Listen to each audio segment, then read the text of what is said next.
Welcome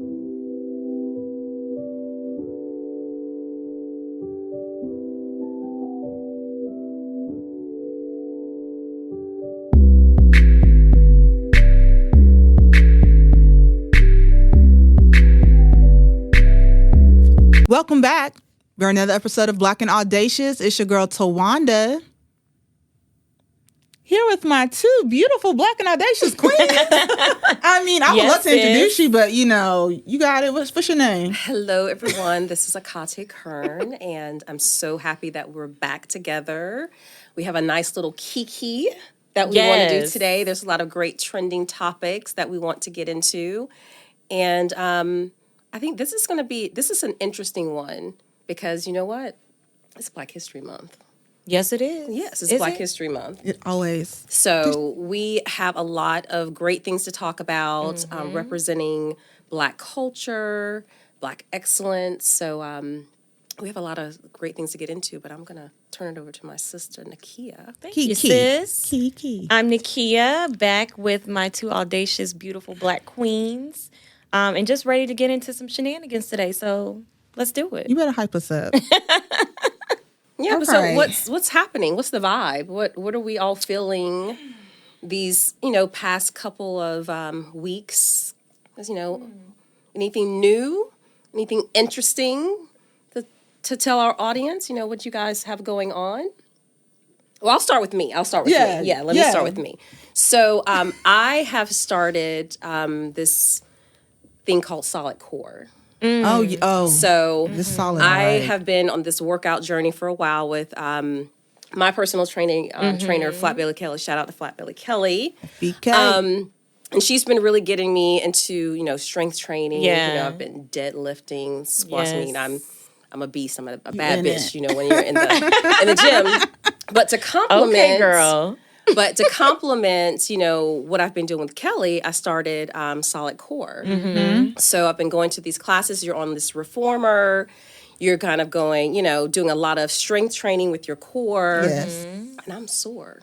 Yeah. It's a beast. I've done it, and it's a beast. I'm really sore, and but I know that it's working. Yes. Yeah. So I'm on this journey to kind of really strengthen my core so I can be the best possible person when I go in and do that heavy, weight training. Mm-hmm. So yeah, that's I what love I've been that. up to. On the topic of fitness, I mean, you ladies know I'm a yogi. Yes. I've been a yogi for 6 years.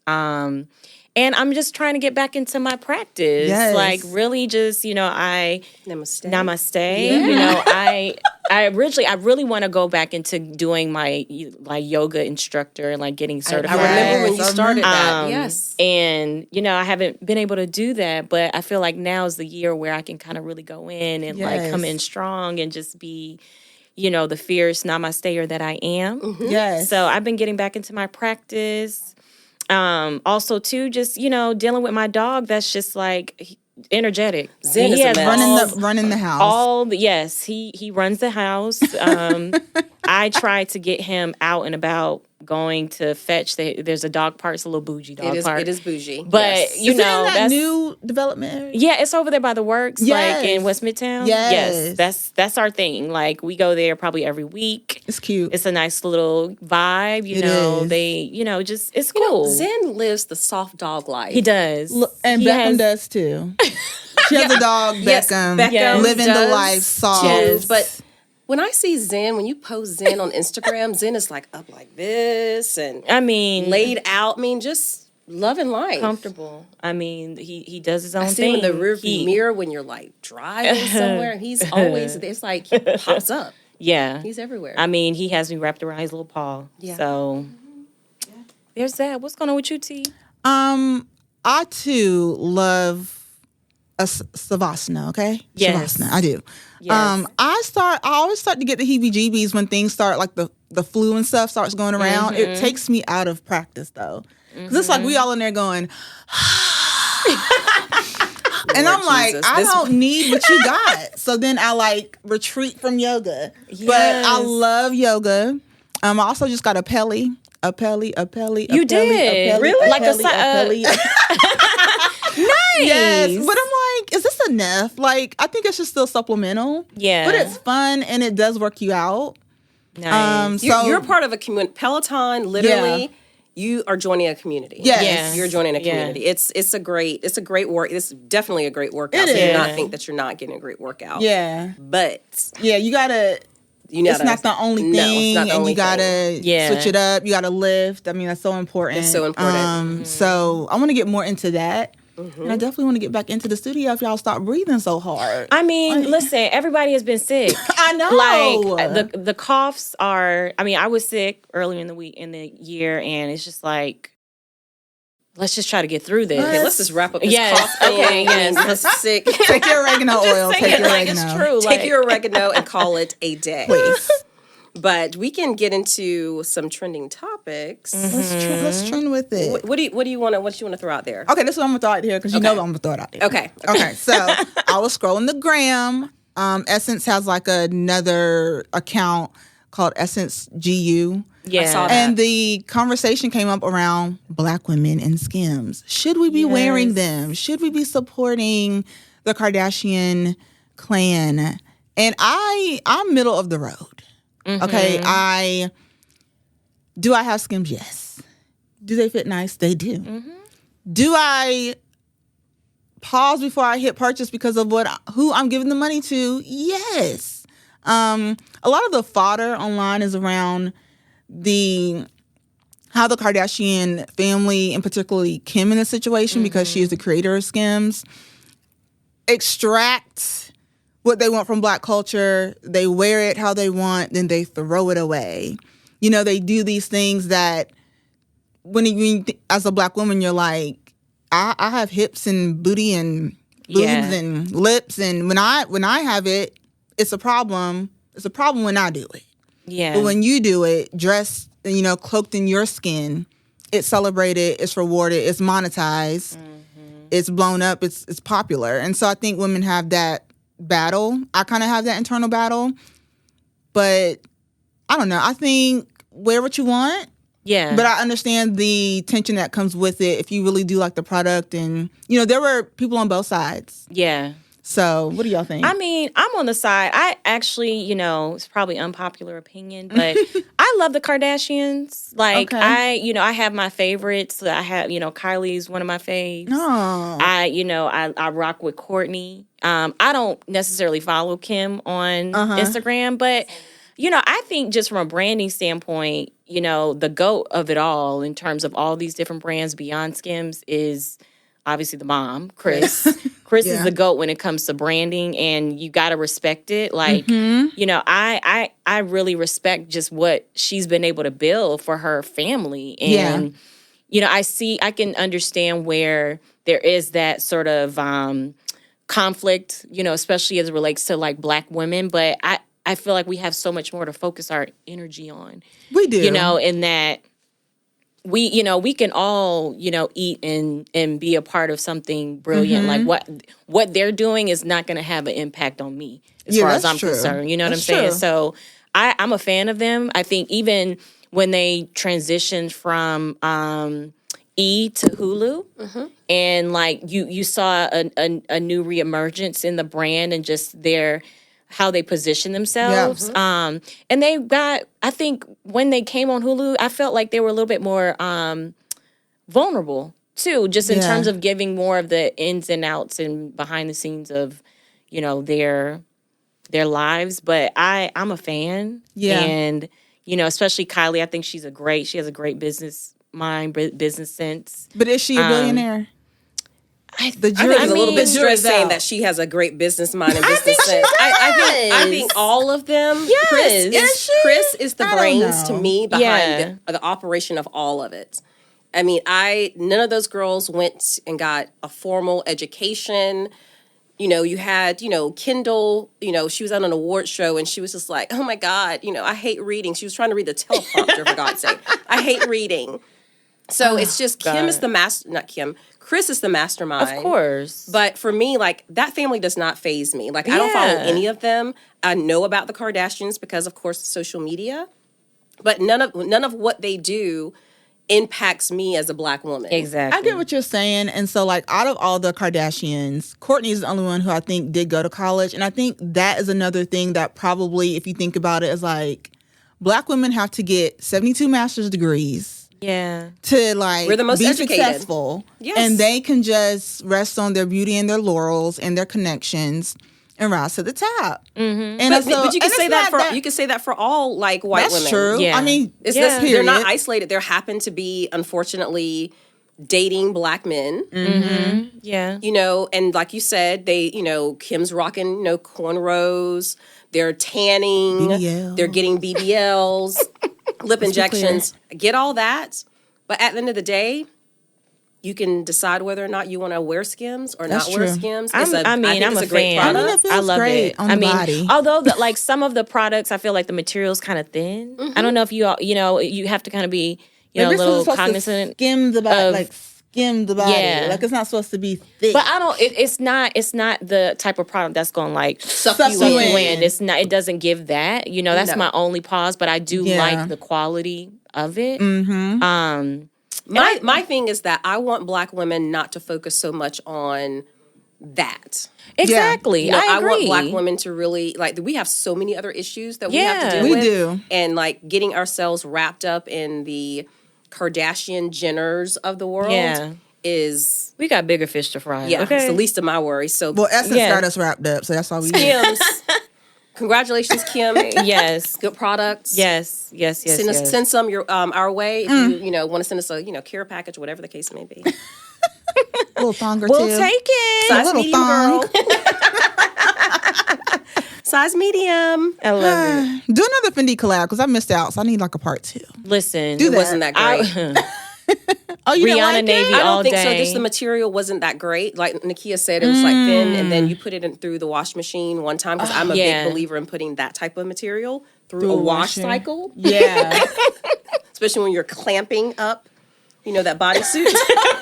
Snap. Snapping up, so it needs to go through a wash cycle. And a good one. When it came out, it was just like a little bit, Yeah. But it's fine. It's fine. It's fine. Yeah. It's totally fine. So, well, all the fun, all the feels with Skims. So yes, it's fine. Totally fine. Skims.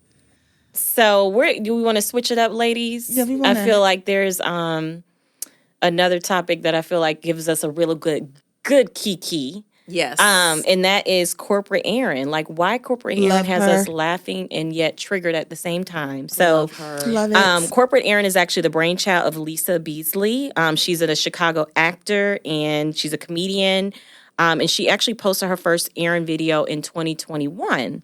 But she started to post on a more consistent basis since the late 2022. So, actually, back on November 13th, she posted her most successful corporate ERIN video on why she's here, actually receiving over 4 million views. She was just on the Tamron Hall show, which it was a good old key for me. But I'm not gonna lie, like I did have, some remnants of like PTSD just coming up in just, the PR and comms world, because I think we've all have been faced with our own experience of corporate ERIN, and just I feel like corporate ERIN for me, like it puts me in the mindset of where you really started to learn like the code switch, the jargon of of what the makeshift of what you need to be and what how you have to show up in these corporate spaces and places. It does. Yeah. And the interesting thing is that because I love her, because I think that what she talks about are like real lived experiences. Yeah. And we can relate to them. I think as 100%. Black women in corporate America in these workspaces. And I want to actually talk about a time, Tawanda and I were on a call with a major brand. And it was interesting because we were actually talking about DE&I and a Black initiative that we're going to be rolling out. And it was so interesting because the two women that were on the call, there was a white woman, and then I'm not sure. I think she might have been biracial. The one that was off camera? Yeah. The one that was on camera. Oh. The one that was on camera. And so we're talking about this initiatives, and she said, in corporate errands, so it's the back here for me. Like, so It's the have this front. press release that we want to go out, and I'm wondering if we can remove the word black and replace with underrepresented. And that we were is cringy. I can't. So the first thought was, hell no. And then started going in conversations kind of back and forth. And then she was like, well, let's just take it to legal. We'll just go to legal, get them to figure it out, and we'll circle back. Corporate always wanted to go to legal, child. I was like, they have. why? So we'll go to legal. We'll go to legal. And so we kind of left it there. But that, in the moment, I was like, oh my God, I'm in a skit right now. Corporate ERIN has This is crazy to me. So, I mean, Tawana, I don't know how you felt about it, but you know how you are in a situation, and whether you're angry or something, you have some sort of emotion, you start getting warm on the inside. Yeah. And I felt myself like getting really warm. And I was just like, okay, calm down, breathe. That's that PTSD. And how do you get through this without being, just upset and showing like you don't want to be angry, because you can't be an angry Black woman. So I was just like, you kind of have to just calm yourself and just kind of go to the facts. Yeah. Yep. Yeah. Go to the facts. And then so you can go back and forth with the facts. I was just kind of beside myself almost. Yeah. How did you feel, Tawanda? I mean, it's typical. I mean, what do we expect? In the current we expect more. We do expect more, but from people from a system that has systemically told us no and water it down and remove this. I mean, they basically were like, make us like the Prince symbol somewhere in the release down. Don't put our name. I mean, it kind of came down to that, and it's just like they weren't even caring if their names were kind of in it, which was a little odd to me. Oh, so it didn't feel good. It didn't feel like something that this particular announcement was supposed to be uplifting for Black people. So wait, you mean like in terms of when they were going to be quoted in the press release, they were like, for example? Yeah, or mentioned. They were like, you can remove us. So that's an all the way option, down. is to remove us from the press release altogether. So That's it didn't a feel. We went in feeling really good because we're a part of an initiative that's doing something great for Black businesses. So it didn't feel good. It felt performative. Very much performative. And I think kind of going back to corporate ERIN, like she's exposing corporate America. Yeah. And while it's funny, I do hope that people who are corporate ERIN are watching, and hopefully they see themselves. I don't even know if they... And just like, and try and do better. Well... I don't know. We can only hope. We can only hope, but I feel like there could be a situation where that can be deemed as reverse racism. And her mocking, sort of this corporate ERIN, like I can see that being something that may come up in just sort of. But that would even be a stretch emergence. Because in nothing racism that she does has to be is about power. Yeah, but. And we don't have it, so we can't be racist. So we can't. But, I know. But I'm just saying, I'm just putting it out there like this could be something that, that's true. people come to the table and... She doesn't mention race, so how would they even dial back to that? Like, that would be a real stretch to try to prove who she was trying to be, even though we know. Right, but prove it. Yeah. Prove that. And the thing about it is, what's interesting is that we all knew.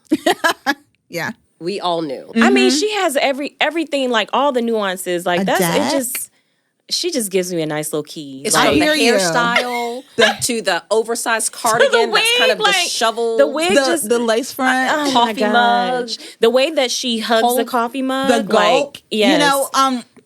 Before we start, we're gonna really set the tone for the meeting. I know we're 15 minutes early, but we're gonna get started. I love her. Yes, I love her. Shout out to you, corporate ERIN. Shout out to you. You are giving us all the keys, all the feels. You're a friend of the pod. You're a friend of the pod. Join us, please. Love it. We would love to have you on as a guest. Well, if you're seeing this, this is actually a pretty good segue. Yeah, because we talk about DE&I in the workplace, just in general. And do we think that is dying? I think it's under attack. Our corporate, like our companies pulling out their DEI initiatives that they all put in place, you know, after the murder of George Floyd, when everyone were quick, lickety split, click, like really quick to put those black boxes, those black squares on their social media pages. Yeah. I mean, I think corporations are telling us your time is up. 2020 to 2023, you had 3 years, and we are pulling back. We're pulling it back, and I think like you look at companies like Goldman Sachs that recently pulled their funding that they started in 2018 up until now, where they were really supporting women and minority-owned businesses, and I think they have hit their like $1 billion mark, and now they're like, "Thank you, we did what we had to do," and it's unfortunate. Yeah, it's unfortunate. I mean, it's been trickling down and happening, you know.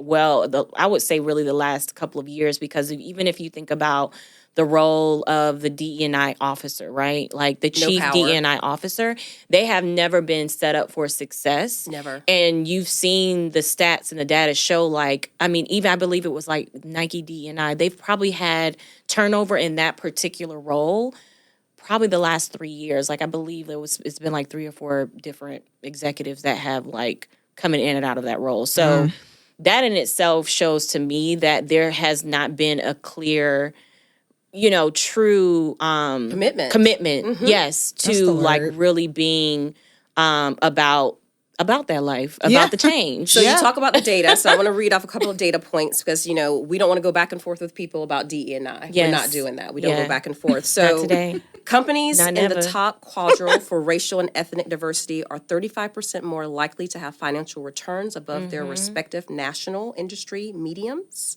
And that's McKinsey, that Diversity Matters survey.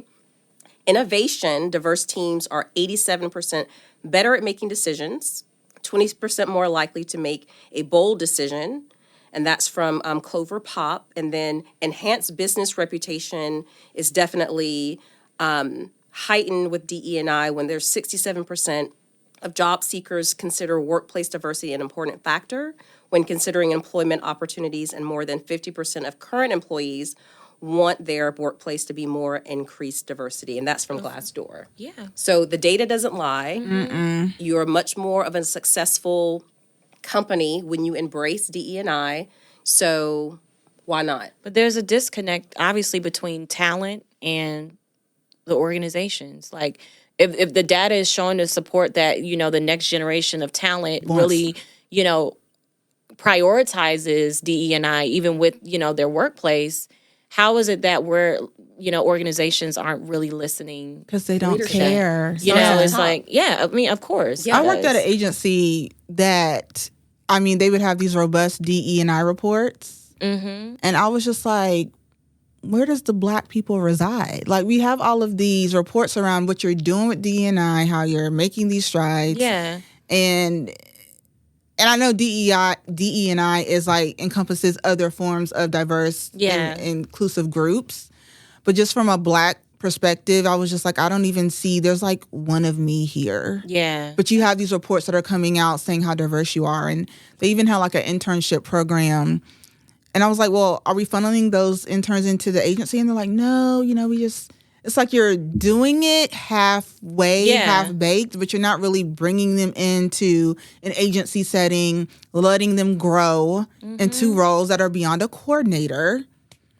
Yeah. You know, or even having that visibility at the C-suite level or the senior leadership team. And it's just like... Again, it goes back to commitment. Like you said, it's half-baked. So are you really, truly in it, you know, for the commitment and not for the performative piece of it? So, yeah. Yeah. It's, you know, DE&I has 3 to 4 business days left, unfortunately.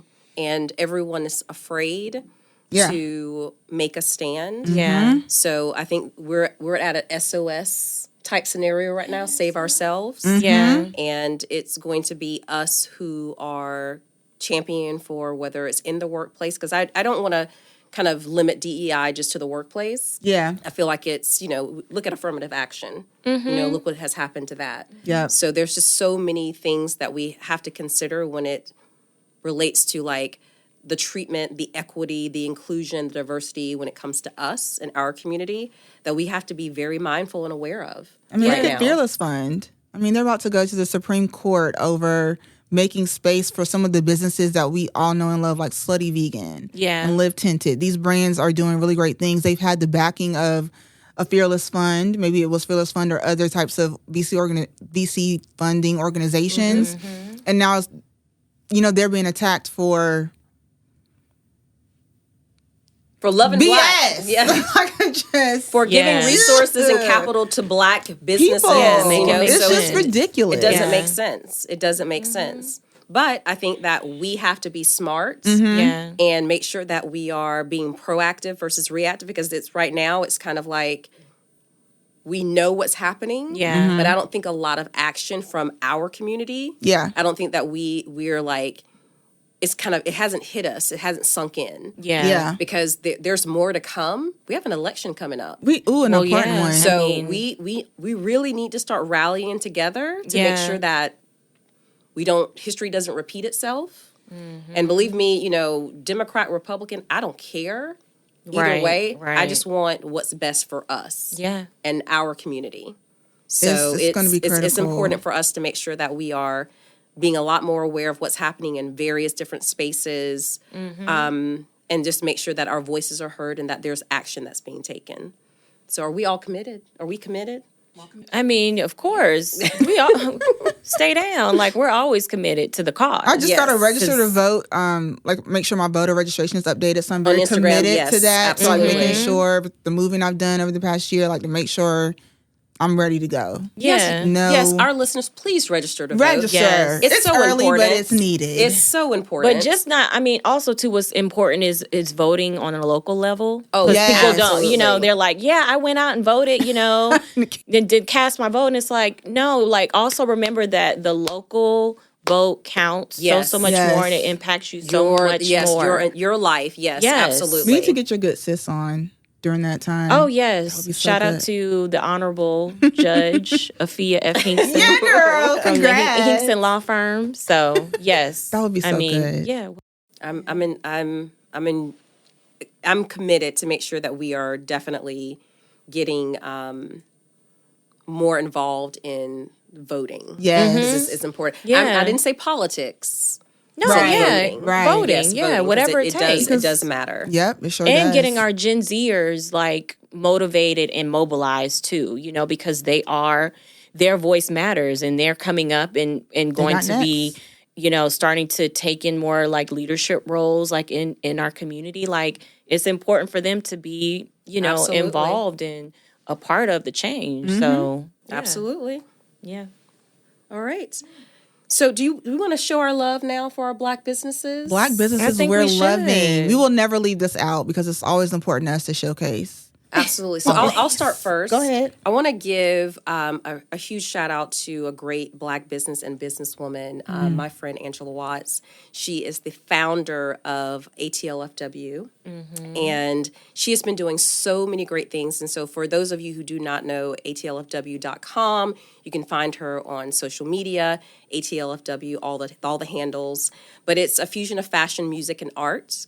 And then she's really bringing that all together in Atlanta, and she's really a champion for emerging designers as well. Yeah. So I wanted to give love to her and also just make sure that, people check her out. Yes. She's looking for sponsorships right now, and she's also looking for emerging designers. So if you're an emerging designer, hit up Angela. She'll be more than happy to talk to you, but I wanted to show some love to her. Yeah, and she's a vibe. We love you, Angela. She is. We love a Libra. We love you. She gives the Libra vibe. She's a vibe. So yes, we love it. What about you, T? Yes. New episode, new cargos. I'm gonna just go right in with that. I have another pair of cargos on today. Our good sis loves a good pair of cargos. She loves cargos. I love them. But this time, they are from someone who's my dear friend. We used to work at Nordy's together. We were Nordy's girls. And we moved to Atlanta at the same time, but she went to SKIMS. She's worked for some of your favorite brands that you're probably wearing right now, but I will not name them because I'm talking about her brand. Yes. Which is Joelle Meaghan. Joelle Meaghan has an all-inclusive size-oriented brand of cargos. She has a really great sweatshirt. She has cargo skirts. She launched the brand this past fall. Really good price point. And the thing about these is that, a lot of people do unboxings about when they first get the product. I'm not doing that. I have worn and washed these. And they are pretty good. Like, it's still holding up for me. And so I think that's important, too. Like, sometimes it's good out the box, but it ain't good out the dryer. Yes. These are good out the dryer. Yes. So go to www.joellemeaghan.com. That's JOELLEMEGAN.com. Get you some cargos. Support a Black business. She is hella talented and one of my really good friends. So it's the age is showing www. Child, you don't even have to say all that. www. You don't have to say www. You don't even have to put www in the search. www. But we need to know that she's worldwide. So she's worldwide webbing. She is worldwide. She's worldwide webbing. Yes. Okay? Mr. Worldwide. Okay. I love it. I love to hear it. Well, my Black business for this segment, I actually just mentioned her.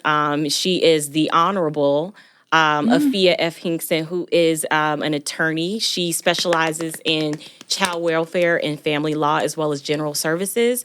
When I tell you my good sis is extremely thorough, I mean, y'all know her. Y'all know, she comes in, she's about her business. And she's award winning. I mean, she's amazing. Yes. So that's great. If you are in the Atlanta area and you have any sort of needs as it relates to law, which we all have, legal needs that come up. Absolutely. She is your go-to. She's exceptional at what she does. She holds herself to a certain high regard. She actually just got appointed judge in the DeKalb County Family Court of Law, so that's exciting. Very exciting. And she actually just started taking the bench last month. So representation matters. Representation matters. And across all industries. So if you are ever in a bind and you need, some legal counsel, please contact thehinksonfirm.com because she is thebomb.com. Love that. And she's going to take care of you. Like, she is going to be extremely thorough, and she wants to make sure that she has your best interest in heart. So, yeah. Love it. I love that. Love it. So I think that we're wrapped up. We've wrapped. We've wrapped, but that doesn't mean that you should know where to find us. So we are on Apple Podcasts, Spotify, YouTube. Find us, follow us, Instagram, like us. We probably should be on TikTok too. But keep it cute in the comments. Keep it cute in the comments. If you come for us, we're coming for you. We will, and we will bring you up on the show as a topic. You will be a topic of discussion. No, we're not. But thank y'all for tuning in. We'll see y'all next time. Bye-bye. Bye-bye. Stay Black and stay audacious. Yes. Keep it cute Okay. in the comments. Keep it cute. Oh, God. That was fun.